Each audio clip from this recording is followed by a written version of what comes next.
Hi guys, welcome to Puny God Gaming. My name's Adam, and today I'm going to be talking about the Tabletop Simulator League that's been running during lockdown. For anybody that doesn't know what Tabletop Simulator is, it's what it says on the tin. It's a simulator for tabletop games. You can buy it off Steam. It's normally about £15, and you can literally have a simulation of any tabletop game, I believe, like from chess to board games such as Monopoly to your actual tabletop war games, 40k, Age of Sigmar, um, stuff like this. Obviously, we're all here because we're interested in Marvel Crisis Protocol. Um, so I've been playing the league that's been going on. So I was in the European bracket. There was three different brackets: America, Australia, and the Europeans. There was 20 people at the start, and you had to play 6 games with the top 8 advancing on to the next round. The next round is like a single elimination, so a quarterfinal, semi-final, final to see who is the best in Europe, and then the best of each one go on to onto a world finals, I believe. So we've just finished the first stage of that, so the first 6 games. I managed to finish 5th, which I was very happy about, winning 4 games and losing 2. So I was just going to talk you guys through my roster and my thoughts. So first of all, thoughts on Tabletop Simulator. The actual guys that have put this together have done a fantastic job. You can see it here. This is the map for this week, and you can load up different terrain. You can search through here and just put a different card in, and it loads up different like pre-made tables for you. You've got all your I've lost all my cards now. Let's go back. I had all the cards laid out ready. So you can see it loads up different terrains. There's different preset maps. You've got all your measuring tools. You've got a dice roller thing here that rolls your dice. So if you had a 4 dice attack, you put it in, push roll, and it comes up with your results in the chat there. So that's that really. You've got all the tokens. You've got all the character cards that are currently released. All the extract and secure missions. Literally everything. Everything's in here. I've even played the ultimate counters, the Hulk and the Ultron when we've got 3 of us in there. So yeah, really impressed with it. It's very well done.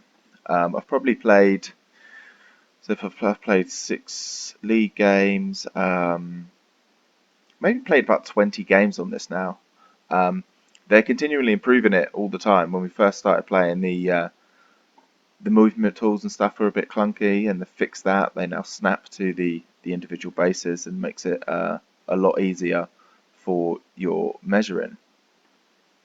So I'm going to go through my roster that I submitted for the league. So just like you'd make a roster for the game, you needed 10 characters, 8 tactics cards, and 3 of each crisis cards. So my roster was Thor, Valkyrie, Hela, MODOK, Iron Man, Black Widow, Winter Soldier, Black Panther, Loki, and the Mind Gem.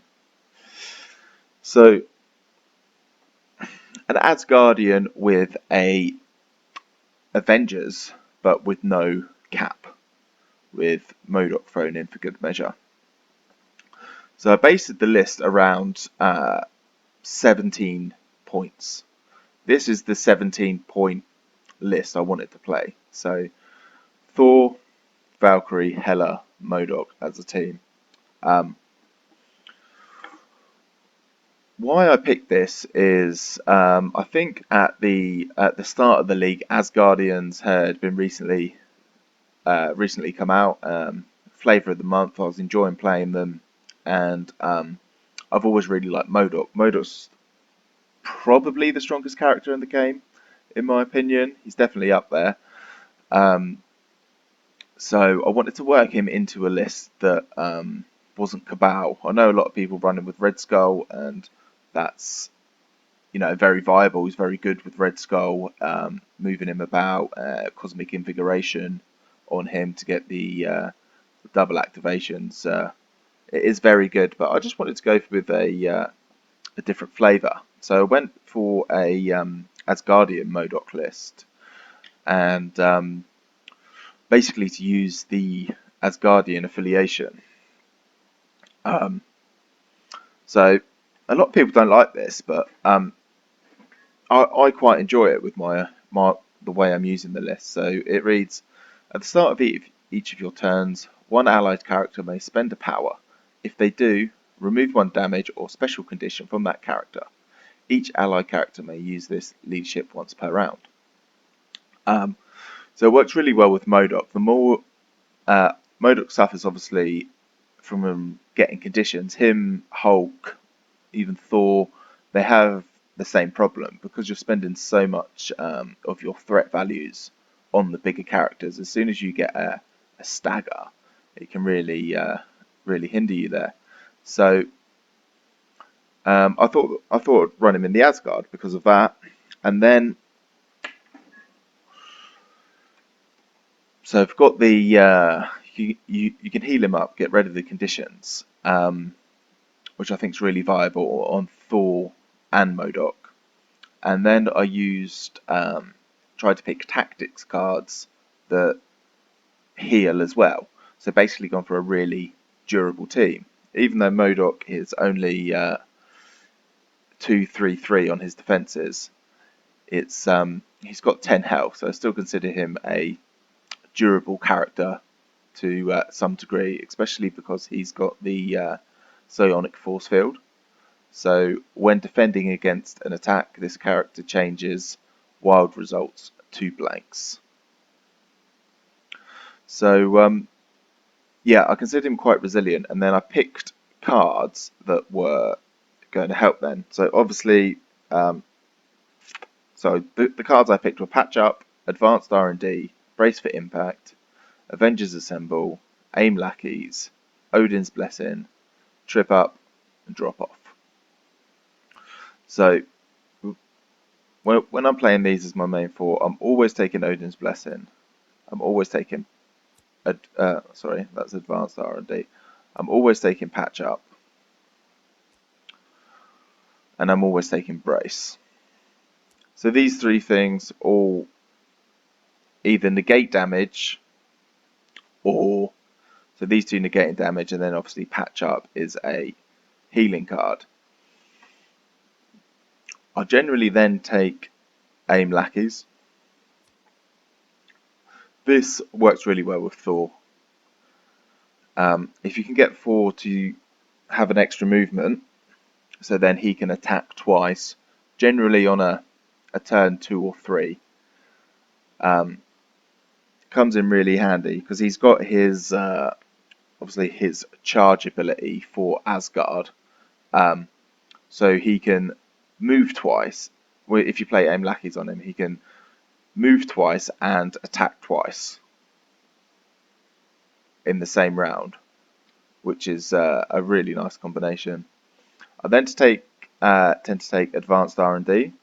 I like Advanced R&D, just obviously moving your power around can be really helpful. You know, if you need the extra power to get off your for Asgard or your strongest Avenger or anything like that, Thor's quite power hungry. So if I can get him some power anytime, MODOK generates a lot of his own power. I tend to be doing Psionic Blast a lot with him, so I'm sapping power and gaining power.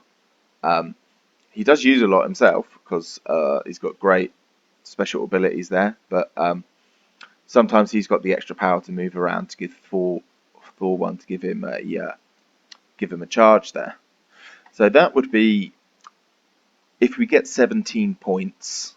That's the list I'm going to take.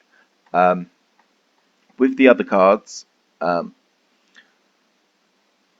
Off's really strong, but I didn't actually use it in this list. At all, I don't think I used it in one game in the league. Um,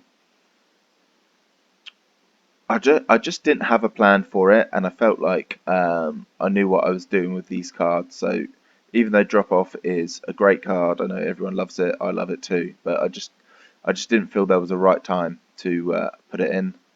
Um, Again, I went with Avengers Assemble, so this was my main list, and then I thought I may run an Avengers if I get certain crises, but it never came up. So I didn't run Avengers Assemble once either. And Trip Up, I like to take if I feel like I'm going to face a Hulk to get some stagger on Hulk. But again, I don't think it came up, so I didn't use that either. So I tended to stick with these cards and then just move my characters around. So this was the main core of my list. When I played a 19, I'd add in Black Widow, and if I played the 20 mission, I'd take out Black Widow, add in Iron Man. And then I think one game I dropped MODOK completely for the list. Yeah, so I would have taken out AIM Lackeys then as well and put in Trip Up and put in Iron Man and Winter Soldier for one game, and that was with the Origin Bond mission, and that worked quite well. I managed to with the Fort Asgard, it works really well with the Iron Man because he's got the invincible Iron Man anyway, so and then being able to heal him. I felt that was really good with Iron Man, and then he can just sit back and blast, and he's going to be around all game. These two characters, Panther, Loki, Mind Gem, I didn't use once. I like all of them. I don't know why. I just never decided to pick them. I guess it's just from feeling comfortable using this list, my main Asgard list. So that's it. I'll go through quickly the crises I picked. So if I win priority, I would generally pick Extract, and I want Panic Grips or Fear Grips. So basically I'm going to discard the cube if that comes up and pick the other one, and if they both come up I tend to pick Panic Grips for the 19 points. I just like the mission. I like burning the citizens. I like playing that one. For my secure objectives, I picked Riot Spark over Extremis, Infinity Formula goes missing, and Gamma Wave. So if I have to pick blue, again, I know I'm not going to pick Gamma Wave. And I'm picking out of either Infinity Formula or Riot Spark over Extremis. The Riot Spark over Extremis works really well with my list because, again, if you interact with it, you get to heal. And it's all about healing and keeping them alive as long as possible. So yeah, that's my roster. That's my thoughts. I have to say, I had so we played 6 games, and I had 6 really enjoyable games. They were all close. I think one of my losses, I just lost by 1 point. And then wins, like sometimes just 3-point, 4-point wins. Like I didn't have one like absolute smashing either way. So six really close games, and I managed to come on top. So yeah, winning 4, losing 2, and coming 5th in the league. So my points difference in the end was 9. Just looking at some of the other ones, some people were on like 31 points difference. So they had obviously a lot bigger points difference results in their games. Mine were all quite close. I think that's sort of how that list plays. Like it's going to always be a quite close encounter. I was going to in this video then go on to talk about my list for the next round, going into the finals, but I found out today that it's supposed to be blind rosters. Like we're not supposed to show the other guys what we've picked yet. So I'm going to save that one for another video. Oh yeah, brings me on to a point actually. So there was opportunities to change your roster throughout the league as different characters became available. I chose not to, just because I knew what I was doing with this list. I hadn't tried out the new characters, hadn't played with them as much as I would have liked before putting them into the list. But I've played with a few and against, like played a few games against them now. So the roster definitely will be different. There's a lot more characters out now. So yeah, I guess it's we'll see how I do. I'm gonna have a game against Pat. I've got Pat who won the league. He won all 6 of his games. I've drawn him in the next round. So some of you will know him from Across the Bifrost. So yeah, going to be playing him, and we're going to try and record it. So we'll get a live game for you there, competitive game, up on the channel as soon as I can. So yeah, any questions about my list, my roster that you want to know, drop in the comment section below.